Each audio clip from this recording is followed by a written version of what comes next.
Hey fiber friends, welcome to the Botanical Knitter Vlogcast. But I lie awake, wondering why. I'm Emily, I live in Minneapolis, Minnesota. This is my channel all about what I'm making and the joy of wool. You can find me on Instagram as The Botanical Knitter and on Ravelry as Botanical Knitter. Today's episode is all about everything I made in 2024 with an asterisk. It's not about everything I made in 2024. I'm going to structure it by categories of making. So garments, accessories, that kind of thing. And within each category, I'm going to talk about my favorite thing that I made, my least favorite thing, and I'm structuring it as like a one and done, and for multiple reasons, which we'll get into. And then also honorable mention. So a pattern that I really liked. It wasn't my favorite, but it was very close for various reasons. This will also include everything that I sewed or the makings that I sewed this year. If you followed along in 2024, you know that I got the sewing bug in May and it hit me hard. Like, I'm obsessed with sewing. I still love knitting. Obviously, I spend the majority of my time knitting and talking about knitting and wool, but I really love sewing. And so I wanted to incorporate the things that I sewed this year into it because I love being able to wear me-made outfits, both garments that are fabric, textiles, sewing, and knitting. Okay, I think those are the two kind of caveats I wanted to share. Everything I talk about is going to be listed below. My Ravelry page will also have more information on size and needles. I'm not going to get too into the weeds on each pattern for the sake of time because I don't want this to be a bajillion hour video, but also because I've been pretty good about taking detailed notes in 2024 when it comes to Ravelry. All right, let's get into it. Before we get into the metrics, the specific patterns, let's talk about what I went into 2024 thinking. So I had a couple of intentions or goals for 2024. The first was to be a little bit more thoughtful or selective about test knits. In 2023, I would say about half of what I made was a test knit, and I loved a lot of them. But going into test knits, I wanted to be thoughtful. And I think I did fairly well. I certainly did less test knits. I also tried hard to not impulse sign up for test knits or sign up to test knit because the pattern designer is a friend and I wanted to support them. So I really tried to look at each test knit as, is this something I'm going to want to wear? Does it fit a making goal or hope that I had for myself? Is it going to challenge me? Plus then, do I love the pattern designer? Because I know if I love a pattern designer, I'm almost always going to love the finished object. So I did test knits this year, and some of them are included in my favorite honorable mentions. I did have to withdraw from 2 test knits, which I felt awful about. I really hadn't had to do that before. But the pattern designers were lovely, and it reinforced that I want to make and buy and support those pattern designers because they understand that shit happens. So that goal, I did pretty well. The second goal that I had was to focus on not knitting something because it was a quick knit, because it was going to be fast, because I feel like I could knit it and have something to wear right away. And I did mostly okay. There were a couple, like I did a lento, and a lento is a really quick knit. I did some hats. That was kind of my strategy, was like when I was feeling compelled to do something quick, I would pick up a hat or a pair of socks because then that felt quick. I did a Ranunculus again, and that's a pretty quick knit, but I did it because I liked the yarn combo, and I knit a lento, which is like a pretty quick raglan, but otherwise I was really thoughtful about not doing quick knits. And my third and final goal was to clean up my languishing whips. I did a whole video in early 2024 about the whips I was carrying into the new year and really trying to be mindful about frogging or finishing them. And I did a really good job. I only have 2 languishing whips that have carried over from 2023. It's the Seagrass tee and the Casapinka shawl. The Seagrass tee, mostly because it's not going to fit my body right now, and I can't frog it because I did magic knots with fray check, and so it's in a corner and I'm looking at it, so it's going to stay there. And then the second one that I haven't touched is the Casapinka shawl. It was the mystery knit along in 23. I still really like it.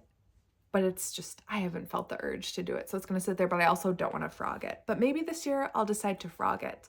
I finished 2 pairs of socks and a shawl that I carried over into 2024. And then I frogged 4 projects. I frogged the meal vest, and it became this, which I'll talk about in a little bit. I frogged the field day cardi, which was still in whip form, and I'm saving the yarn for something else. And I frogged a pair of socks. And then I also did end up frogging the Tecumseh sweater. You know the sweater if you've been around for a while. That's the sweater that was this big. Yes, I gauge swatched. Yes, I tried it on. It still was giant. So I frogged that because I have that yarn ready to use for something else, and I have plans for it for this year. And then the last goal was to wear what I make. I was pretty good the first part of the year about taking a picture of my outfit and posting it in my stories on Instagram. I have a highlight of like my me-made outfits. Near the end of the year, I didn't get so good about posting them, but I still wore a ton of things. I would say 3 or 4 days of the week, I wear something that I made, especially now that I sew.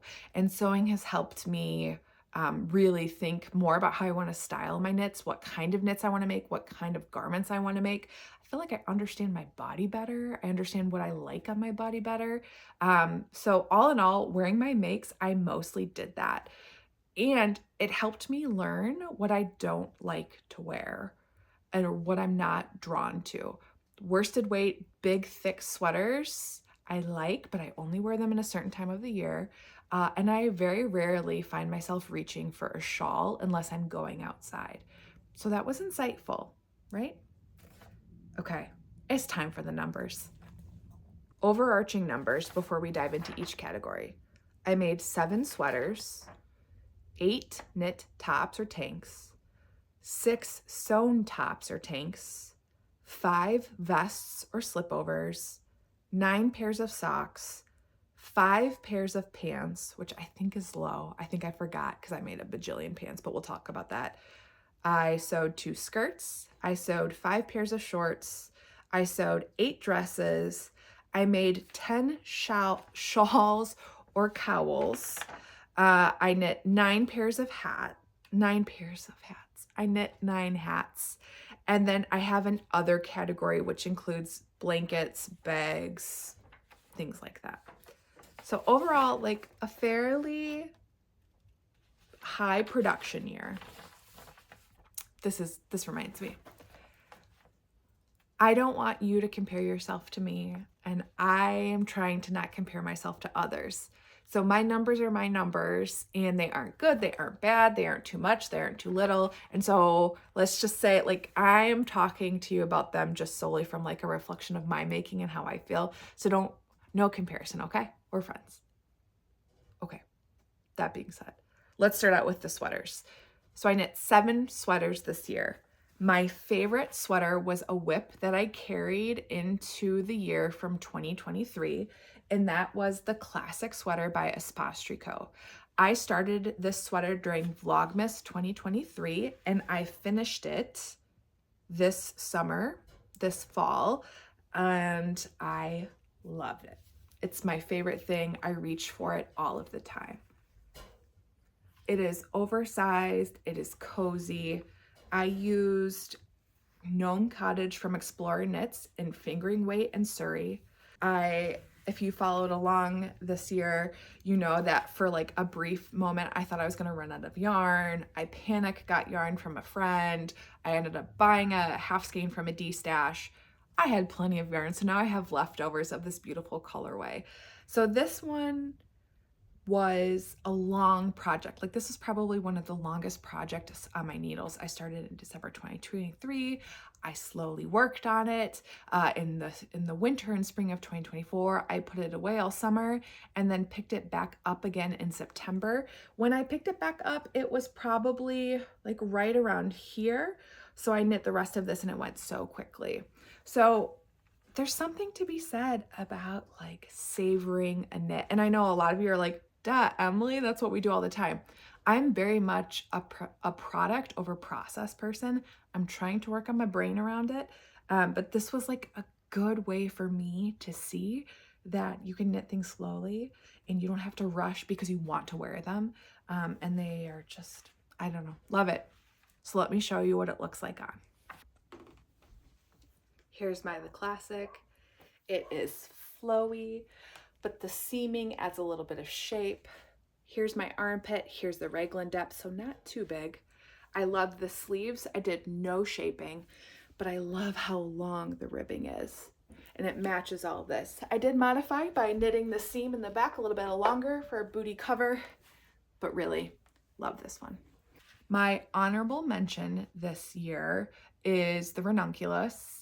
And it's the Ranunculus for one really special reason, and it's because I used my Handspun yarn for this.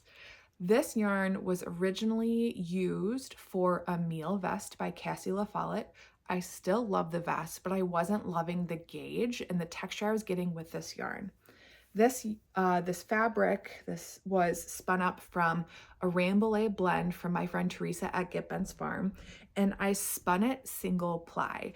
This was me challenging myself to spin a thicker yarn with a single ply, and that's a totally different style of spinning. I'm usually a worsted spun, tight knit, 2-ply, right around a sport DK. And so to challenge myself to slow down the wheel and produce a thicker yarn was challenging, and I'm so happy with it. So you can see I did not alternate skeins, and this is different batches of fiber, right? Different sheep, but I love it. I think it looks like intentional color blocking. I really love how the yarn looks in this lace pattern of the Ranunculus. If you haven't knit a Ranunculus before, do it. I think I've knit 5 of them. I knit 2 Ranunculus this year. This one, the long sleeve, it's the first long sleeve Ranunculus I had made. I didn't hold it with any suri, and I actually for once followed the sleeve decreases. Usually I just do short sleeve. That's always what I've done, and I didn't follow sleeve instructions. And I really love the short row shaping and the brace. Well, this isn't bracelet. This is like 3/4, a little bit more. I love this sweater. Let me show you how it fits.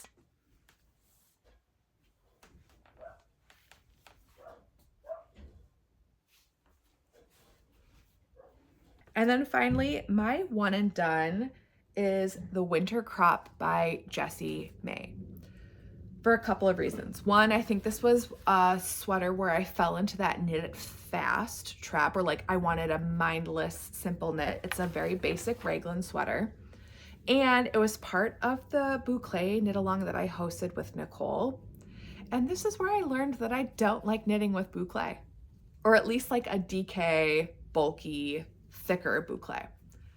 Here it is. The yarn is beautiful. This is Timberdoodle base from Muse 2320 at Minnesota Dyer. And then I held suri on the sleeves, the ribbing, and the neckline. But I don't love it, and I never was reaching for it. And then it went through the dryer. Oops.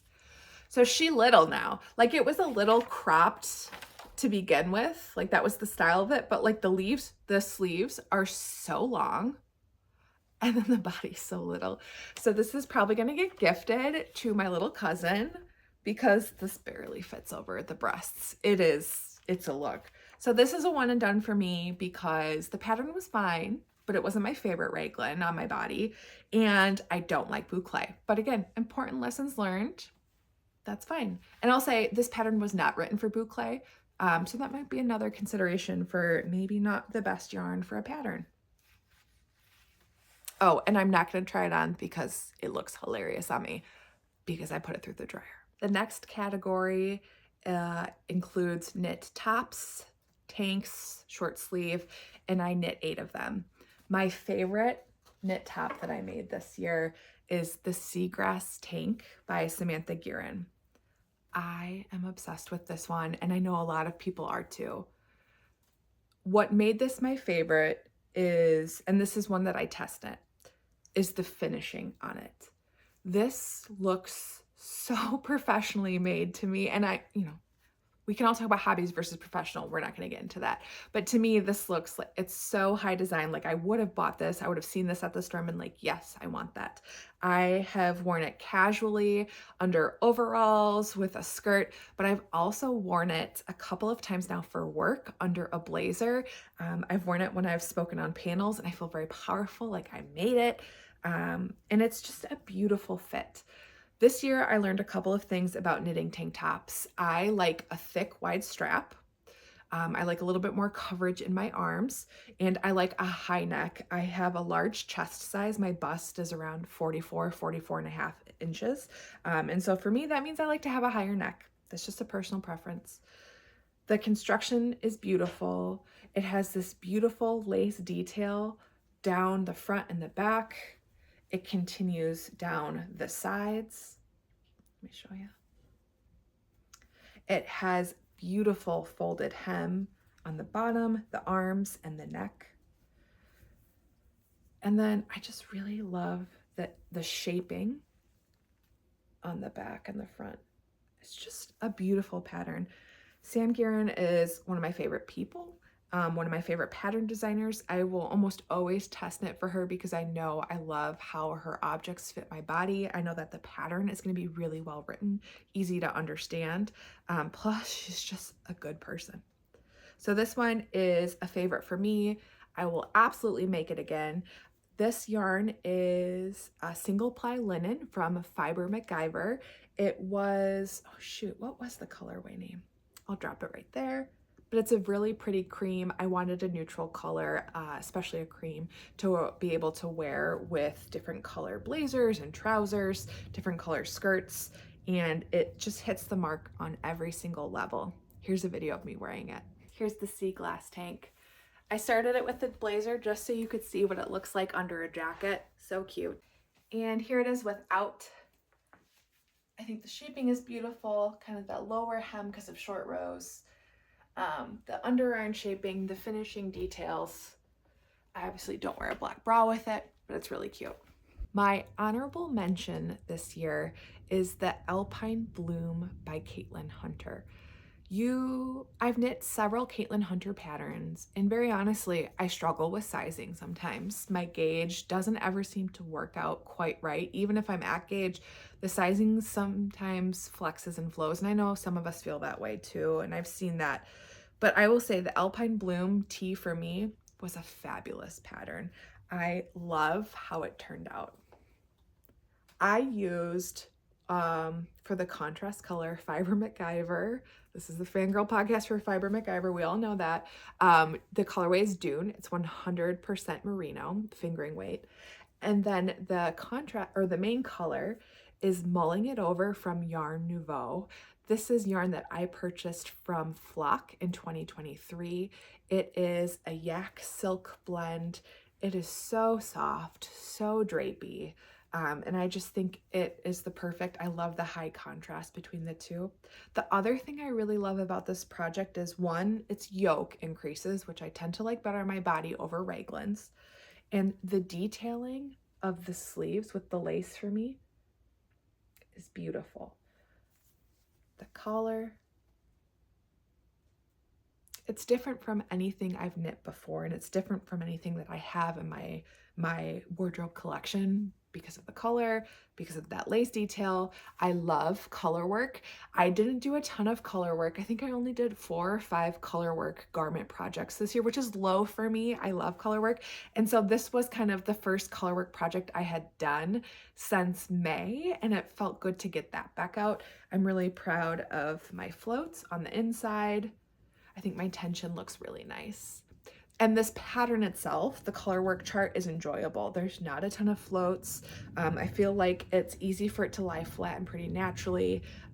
It's just gorgeous. I also love this because this was my sacred sheep sweater. I knit the Alpine Bloom with my friend Nicole, Professor Pearl. She knit her own. Her color combo was totally different, but it's our friendship sweater. And then our friend Jasmine also did a color work sweater with us. So the 3 of us had our color work sweaters that we wore together in Portland for Sacred Sheep. So this reminds me of Sacred Sheep. Just really good memories, happy times, plus a beautiful garment. Here's the Alpine Bloom. Love the sleeve detailing, like the color work and where it lays along the yoke. It's meant to be a little bit more cropped. I wanted mine to go past the waistband, past my belly button. So I did add a little bit of length to the body, but still was within the yardage. And finally, the one and dones. I have no one and dones for this category. I honestly have 5 more honorable mentions that I could talk about. I loved all of the tops that I made this year. They fit my body well. I've worn them multiple times. I've kept them out even in the winter and I layer with them. So there really are no patterns that in the short sleeve tank top category that I wouldn't knit again. Our first sewing category, this category is sewn tops. I sewed 6 tops this year. Almost all of them were the Ashton top by Helen's Closet. I really like this pattern. I like how it fits on my body. I like that I can make it cropped. I can make it a little bit longer. I love the high neck, the wide strap. We've learned, right? I'm coming into my own on what I really like to wear. It's a big enough armhole that it doesn't feel like I'm suffocating. And I played around with lots of different styles and patterns. This one I pulled out because I am drawn to this all of the time.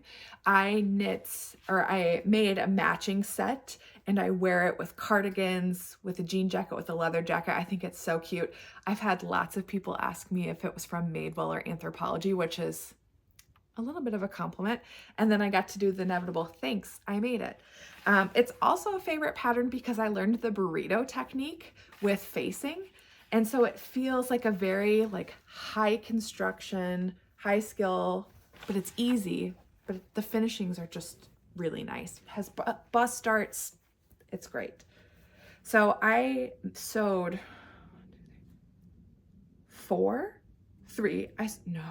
my count is off. I sewed at least 3 Ashton tops this year. I did this one, I did the linen one, and then I made one out of like a checkered puffy fabric that looks really cool. So that is my favorite. My honorable mention is the Donny shirt by Friday at Pattern Co. A lot of people sewed this top this year. I first saw it because Lake's Makery, a fabric shop I like to visit quite frequently in Minneapolis, had a class. I didn't take the class, but it brought that pattern front and center. Here is a picture of me wearing it. I like it a lot. It is a little too cropped for my liking. I think because I have such a large chest, it pulls up even with the bust starts. So I would go up a size and give myself another inch or 2 in the body. I did gift it recently to my friend Paige, so I can't show you a try on, but I liked this pattern for the fit, the style, and I learned some new techniques. It was my first time doing a collar that was like a stiff collar, the buttons, the fabric. I was really proud of myself for this one. And then my one and done pattern that I will not make again was the Esty top from Tilly and the Buttons. The Esty top was part of the Esty set. And while I loved the pants and used that gingham, I did not like the top. I found the instructions confusing. I revisited the instructions again after having more time sewing and more experience, and I still was like, this could be written a lot better. The strap was thin and sits really close to the neckline rather than farther out. Again, that would be easy to modify, but I just actually strike it, reverse it. The strap sit farther out rather than in. It would be easy to modify. I didn't love the fit. I didn't love the directions. And so I just won't make it again, even if it could be modified. I think there's better garments out there like the Ashton top. I gifted it, so you will not see a video of me wearing it because I didn't like the fit, and that's that. Pretty brief category here for knit socks. I knit 9 pairs of socks this year. My favorite sock was the High Desert sock by Larkspur Knits. I think I really liked these because they're DK weight. I'm learning that I like how DK socks fit on my feet. I like that they're a little squishier. I do struggle with some sock yarn. My feet get a little itchy in them or overheated. So I'm playing around with socks in 2025. I'm gonna try some different patterns, some different bases. I'm playing around with cotton yarn, for example, so we'll see, but I'm on a sock journey. My honorable mention was the All the Frills sock by Summerly Knits. purely because it's adorable. The frill ruffle, so cute, with a white pair of sneaks, loved it. And then my one and done was the basic ribbed sock. I just didn't like how the pattern was written.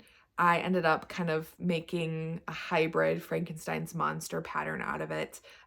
So would not recommend that pattern personally. I think there's other basic ribbed sock patterns out there that are better. So I knit 9 hats in 2024. Most often it was the classic ribbed hat from Pearl Soho or the Musselburgh hat by Isolde Teague. My favorite continues to be the classic ribbed hat by Pearl Soho. It's one of my go-tos for gift knitting. I don't love the Manhattan hat, I don't love the Musselburgh hat on me, but it honestly could be an honorable mention because my dad loves that hat. I knit it for him, and because it's just knitting in the round for forever, I can read and knit. So that's often like a mindless knit project that I will then give to my dad because he loves those hats.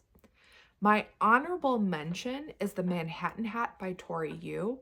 I test knit the worsted weight version back in 2022 and ended up gifting it to my brother because it was a little too large for my preference. But at Rhinebeck this year, I wore the Manhattan hat sample that Susie had in her booth and I loved it. So I ended up knitting myself a Manhattan hat and really liked it. My one and done is the Alpine Bloom from Caitlin Hunter. This hat I knit as a practice for my sweater. I wanted to play around with gauge, better understand kind of where I was struggling with tension, and the gauge was really wacky. The sizing was really wacky. So I ended up gifting it to Kristen, where we knit, and that yarn was gorgeous. It was Valley Girl from Spin Cycle and some gorgeous sparkly yarn that I had from Teresa at Get Bents. But I did gift that because it was just a little too snug on my head. This year I knit 10 shawls or cowls. A lot of them, nearly all of them, were test knits. I think everything but one was a test knit. I think I mostly go for cowls and shawls because they feel like they're going to be a quick knit, but I've learned I don't love shawl knitting, and remember, I don't wear shawls that often. So my favorite shawl, my favorite in this category is the Grid Gambit by Samantha Guerin. Another Sam pattern. I think this is so beautiful. So it's a cowl and you knit it flat back and forth. It is a super easy, super fun knit. And then you seam it up the back.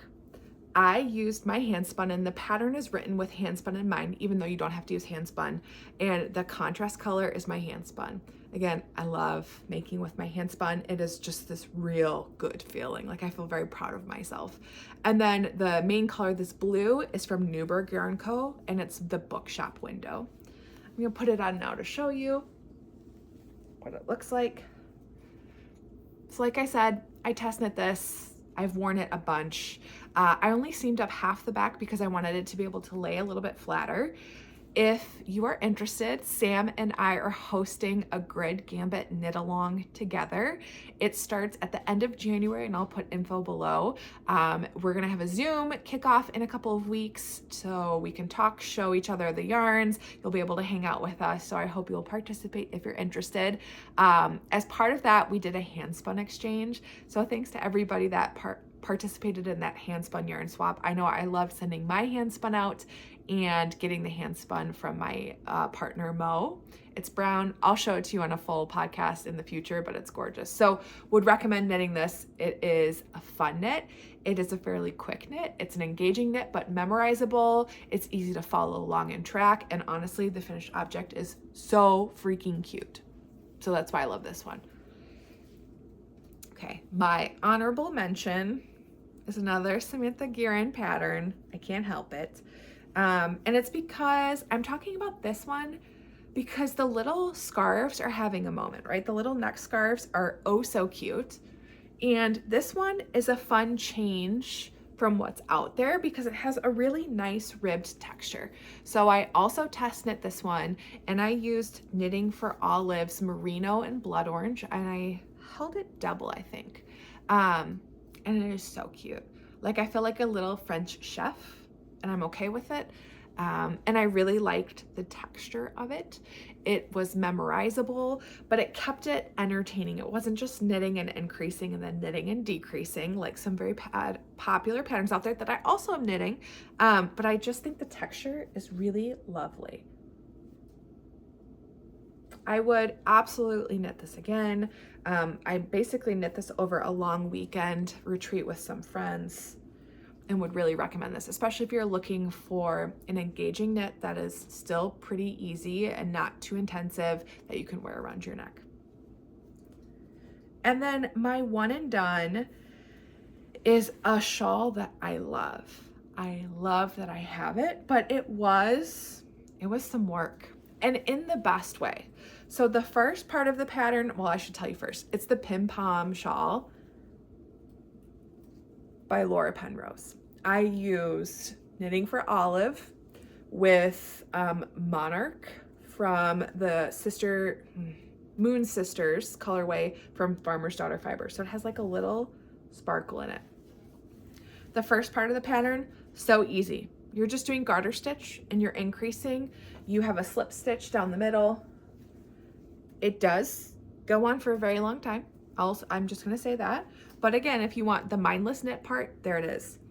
And then you get the challenge at the end with bobbles, and so many bobbles.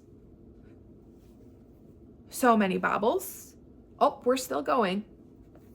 This is enough bobbles for a life for me. I'm done with them, but I love them.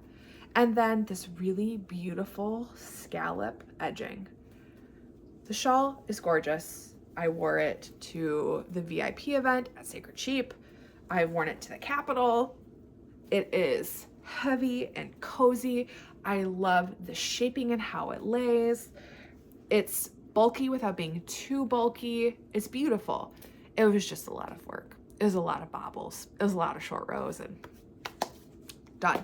But would recommend it. Like, it is a statement piece. It is the one shawl that I reach for, but because of the bobbles, it's a one and done for me.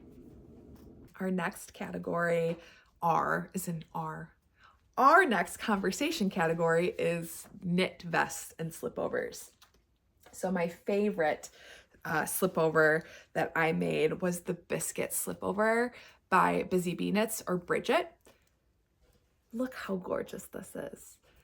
In the fall, I said I really wanted to knit something that was textured, and this fit the bill for sure. This is One Color Brioche. I had test knit for Bridget once before, and I really enjoy her.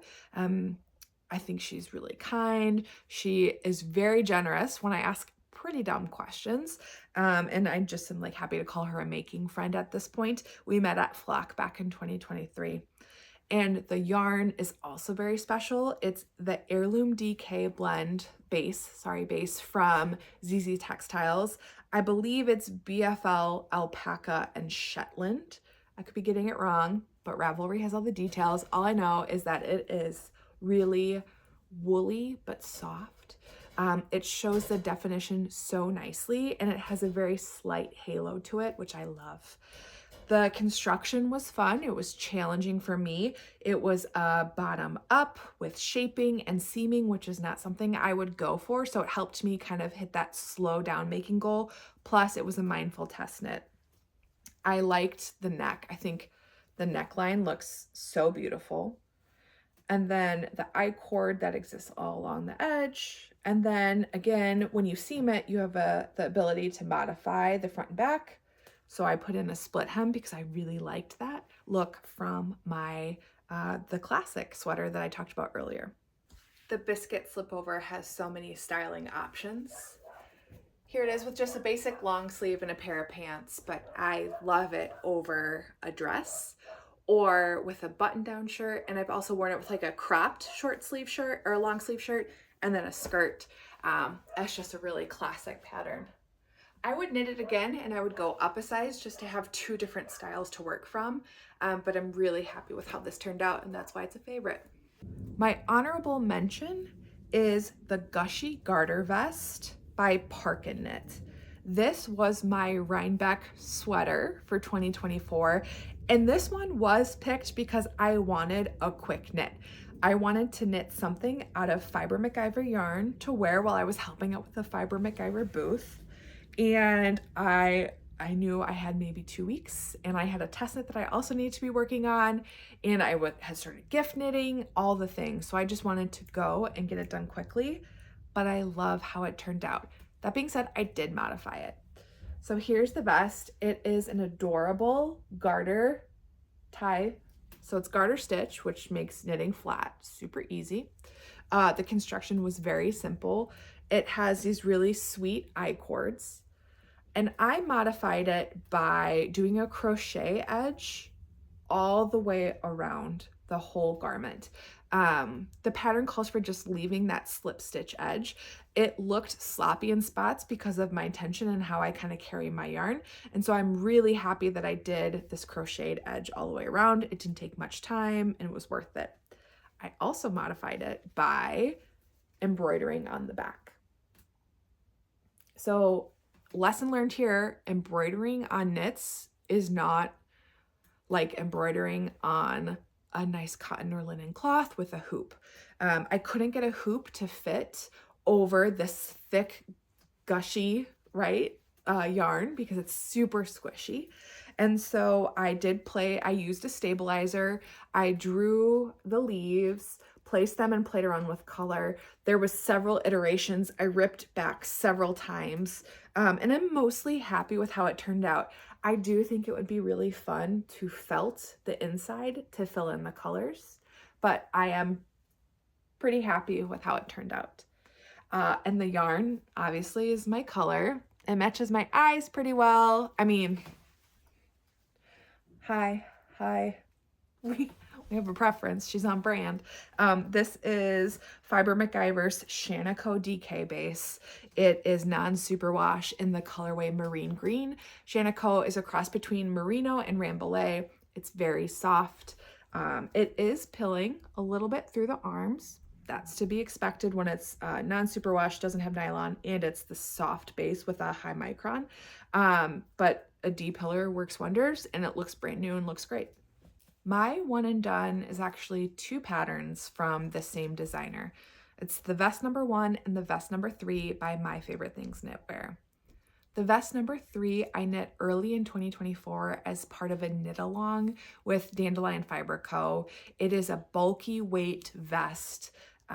I used autumn leaves from I used the autumn leaves Surrey and fingering weight from Silly Goose Yarns along with merino from Knitting for Olive.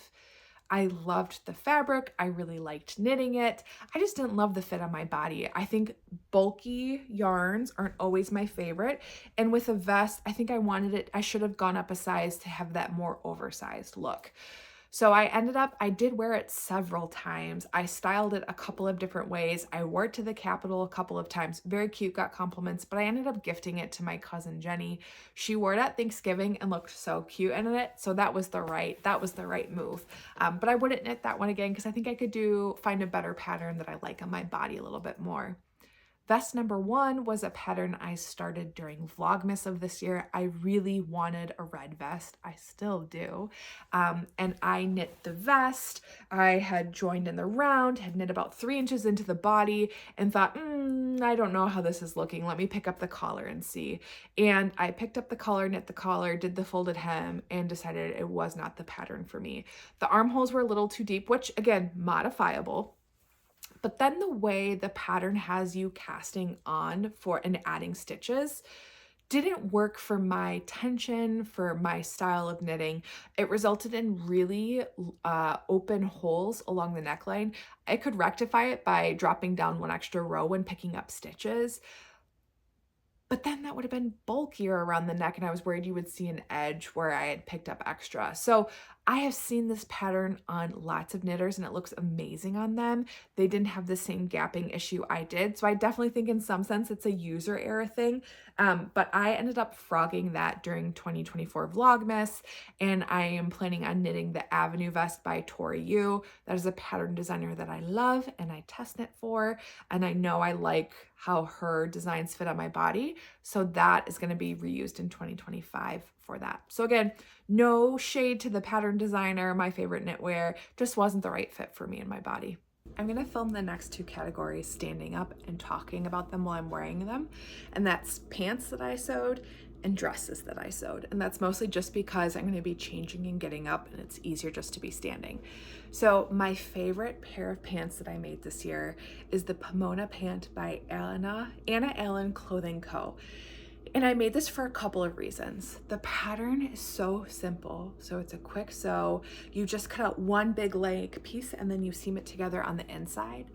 But as I was going, I really learned how I could customize them. I learned to customize the rise of my pants. I learned how to add pockets and really how to go beyond a pattern to make a garment that I like. So I'm going to show you kind of the evolution of the Pomona pant for me. The first pair is the first pair I ever made, and this is the green linen pair of Pomona pants. So as you can see, it's a wide leg. Hits just about my ankle bone. It has the one patch pocket on the front, and then it has one patch pocket on the back. This was my test pair of pants. I used linen that was already in my stash that I had bought years ago before I really even had any business talking about sewing. Oh, sorry, I see this is here and it might be distracting. So I'll come back up here. So I really did love this pair of pants. I did feel like it was a little too baggy in the crotch for me. And so some of you gave me a tip and helped me come up with this version. This is my corduroy version of the Pomona pants. And you can see that's a little different. So there's less room in the crotch. The waistband isn't as high. And that's because I shortened the inseam by the rise by about an inch. This also has two pockets, patch pockets on the back, according to the pattern. But then I also added patch pockets on the front that go all the way down to here, and they fit along the side. I am so happy with how these turned out. They fit my phone, they fit my things. I wore them to Indie Untangled and a Woolen Affair over the New York Sheep and Wool Rhinebeck weekend. I'm really happy with them, and they're corduroy. So I challenged myself to try a new fabric and felt really confident doing that, mostly because the folks at Lakes Makery hyped me up. But I really wanted a pair of kind of that mulled wine, jewel toned autumn fall with corduroy, because corduroy wide leg pants are having a moment, but I wanted to make my own version. So I'm really happy with how they turned out. And I think this pant is really good if you're a new sewist. If you're new to making bottoms for yourself, this is a really good pattern to try out. The honorable mention pants pattern is the Esty pants from Tilly and the Buttons. And I think it's only honorable mention because I love the fabric and I do like the fit of the leg. So where the Pomona is a one cut, this is you have a front and a back for each leg and then you seam them together. I think I need to play around with hacking this pattern because it needs to have pockets and it doesn't. And it would be so easy to add pockets. So here are the pants. Just a classic elastic band waist. I do like the crotch area. Here's the booty. And then here's the legs. I like the way the wide leg is. I think it looks nice. This is the one where I made the matching top. I did not like the top, so I redid the Ashton top with the same fabric. In the summer, I wore this all the time. I wear these pants all of the time. I think they look so cute with any of my knit objects. So it's an honorable mention because the Fabulism fabric I love, and I think I'll make them again because I think it's workable and maybe I'll really like the pant better now that I know how to customize more.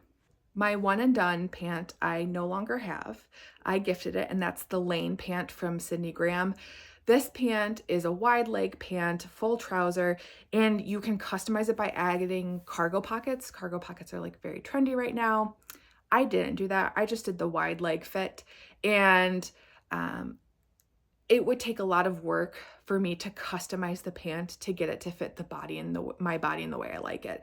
Just as written isn't a good fit for me. And I know I've done hacks on other patterns already to figure out how I like a pant to lay on my body. So for that reason, the Lane pant from Sydney Graham is a one and done. However, has tutorials, well written, so it might work for you. I only sewed 2 skirts this year, which is pretty unusual for me because when I first started sewing, I sewed a lot of skirts.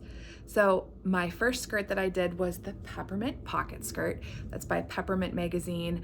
I think it was a collab with another pattern company. It's a free pattern, and I've sewn like 3 of them, 2 or 3 of them. It's a good pattern. It's a good go-to. It's a classic, not my favorite, not my least favorite. I did it this year because I wanted to play around with the direction of fabrics. It is packed away in my spring and summer clothes, and I was honestly too lazy to dig it out from under the bed. So here's a photo. I wore it to see the Biltmore with my Seagrass tank, so it's a cutie. My favorite skirt, really the second skirt I made this year, is a self-drafted skirt following the Sydney Graham tutorial, but my friend Mary lent me her measurements for her skirt as a base. So here it is. It is a 3-tiered skirt. So cute. I love the length of it. I used a heavier cotton so it feels more wintry, and I hacked it to add pockets, if I can find them. Oh, put it on the wrong way. So here's the pockets. I think the skirt is so cute. I love the 3-tiered. I love how customizable it is. It was a very easy sewing project. I actually am sewing another one right now that I'll show in another podcast episode. But again, if you're a new sewist or you want to learn to customize patterns to your body, this is a free tutorial online and would really recommend it. Next category is sewn dresses. I sewed 8 dresses this year. I really loved sewing dresses, and there was one pattern in particular that was my favorite, my go-to, so it is my favorite pattern, and that's the Hinterland dress by Sew Liberated. This is a pattern that I wanted to sew before I even knew how to really use a sewing machine. Chevy Rell knit one or sewed one, and I remember her talking about how hard the gathering was, or like it was fussy, and I thought, no, I can never do that. And then I did, and then I made like 5 of them. So my favorite version is this one. It is short sleeve, full placket, and these are real life workable buttons, and it has pockets. I love this fabric. It's from Fabulism. I think the check is fun. It has like this slight puffiness to it. I ended up using this fabric leftovers to make an Ashton top and a pair of shorts for like a loungy set at home. I really, really love this pattern. I have since, I've done a tank version with a half placket, so just this top chest part. I've also done a long sleeve placketless version, so no button band. And then I also have done a short sleeve short version that is a little too short for my liking, but with leggings, it's really cute, and no button band. So I plan to make this like a bajillion more times. It's become kind of my really comfortable go-to, and it's really helped me learn. It was my first time putting set-in sleeves, doing buttons. And so it stretched my skill, and I've learned how to customize it for my body by playing around with tiers. So the skirt size versus the top size. So it was a good skill stretcher for me, and now it's become like a really comfortable pattern that I wear all of the time. My honorable mention pattern is the Sid tie dress from Sydney Graham for a couple of reasons. So this is, I sewed this twice. This is the second version I made.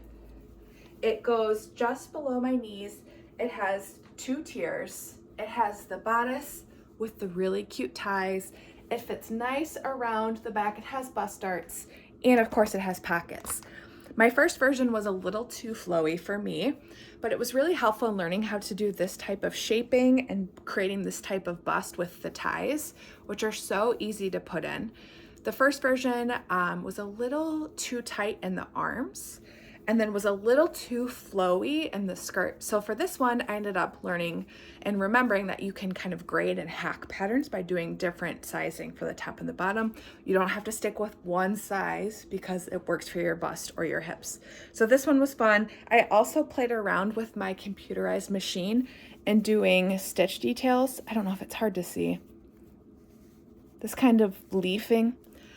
it's far from perfect stitching, but it was fun for me to play around with it and have like this bright, like lemon lime with leaf stitching. So I really enjoyed this one. This pattern also has a tutorial, so if you're a new sewist, it would be a challenge, but you could absolutely figure it out. My one and done dress is the Skyline dress by Sydney Graham. There's a theme here. Sydney Graham really helped me kind of grow confidence in my sewing skills. I did this as a sew along on Instagram, which I loved. I love that community. We've stayed in touch. I love hearing about different patterns and seeing different fabrics. I love the fabric I made for this. It is from the Ruby Star Weapon something. I can't remember. It's a Ruby Star fabric. I learned new skills. I do not like the fit on my body. So it is a flowy 3-tiered skirt. It does have pockets. Obviously, I'm not wearing the bra that I would wear with it. It has really cool looped details. It has this really cute tie with the channel in the back. However, I'm not a spaghetti strap gal. This just doesn't do it for me. So I played around with styling by, I've worn a t-shirt underneath and I really love that. I felt like a very 90s look. And then I recently wore it this week with a long sleeve shirt underneath, and I liked that too. So I still wear this. I will definitely wear it with a t-shirt underneath because I like that layered look and I feel a little bit more comfortable in it, if I'm being perfectly honest. It is so comfortable. In the summer, it kind of became my house nightgown. I would just wear it around the house, and it's really flowy and comfortable, especially on those hot days, and it has pockets, so I can just shove things in my pockets and keep walking around the house. So this was a good pattern to follow. It had a really fun tutorial. I liked the community around it. I learned skills like these straps, the channel strap, the ties, but it's just not the fit that I love in my body, and so for that reason, it is a one and done. Whew, that was a lot. See, that's why I didn't talk about everything that I made. That was a lot, but it was fun. It was fun, and especially as it's the new year, thinking about what I do want to make, what I want to keep doing, what I want to stop doing or do less of. This kind of try-in and review of my making, I think, is helpful. I talk a lot about trying to be a mindful and thoughtful maker. I've been trying to buy less clothes and slowing down the fast fashion consumption where I can, where appropriate. But I also think that is true for slowing down how I consume yarn and fabric, and being more mindful about what I want to make, what kinds of yarns I like versus what kinds of yarn I like to look at. What do I like to wear versus what do I like to look at? And I think those are different things too, same with fabrics. So this was a fun exercise. I hope you enjoyed it. What was your favorite pattern this year? Did you make any of the patterns that I talked about? Do you have different takes? Because I love that too. We all have such different bodies and styles and preferences. And so I think there's always kind of going to be differing opinions on things. I hope I maybe inspired you, or you've got some ideas that you want to take into 2025 with you. If you have any questions or want to know more about a specific pattern, comment below or feel free to DM me on Instagram or check out my Ravelry page. Happy to keep the conversation going. All right, I'm gonna go eat lunch. This was a marathon of filming, but it was fun. But let me tell you, it is chaos right over there. There's piles of clothes, piles. So I'm gonna go be a good housemate to my husband and put them away before he sees the clutter, because I know I would appreciate that. I hope wherever you are well, and I'll see you next time.